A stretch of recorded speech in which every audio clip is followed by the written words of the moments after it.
Go find your basket of fruit and pick out an apple you think looks good. Now, using a sharp cutting knife, carefully cut the apple at a slight diagonal so that it slices right through the center of the apple core. While we're here, let's save 2 of the seeds because we'll be needing them later. Now that we've got our 2 halves, let's take the side that still has the bottom attached and place it face down on a cutting board. We'll need to place 2 butter knives perpendicular with the top and bottom of the apple.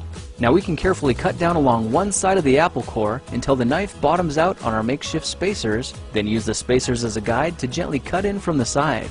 When the 2 cuts meet, you'll have an apple wedge that pops right out.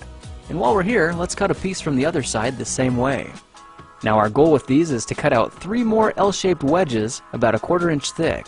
And this time, rather than cutting in sideways toward your fingers, try turning the piece over so you can cut downward and meet the first cut at the bottom. Now with a little wiggle, a new apple wedge should break free. If you repeat the process 2 more times, then stagger the pieces back together, the effect is a beautifully layered wing.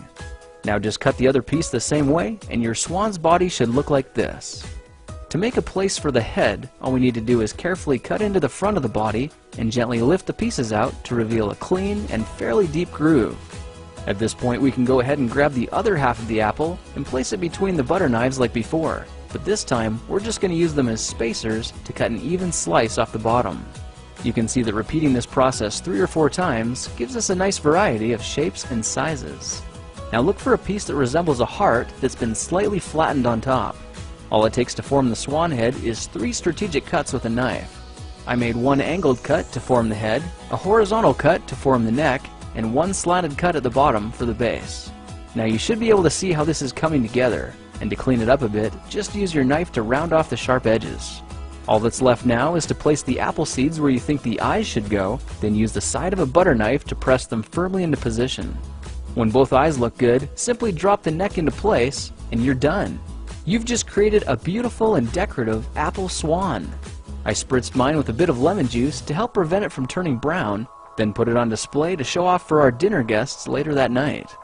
If you try using different apples, you'll get a nice contrast of colors, and every bird will look a little bit different. Well, now you know how to take any ordinary apple and turn it into a decorative and edible apple swan. If you like this project, perhaps you'll like some of my others. Check them out at thekingofrandom.com.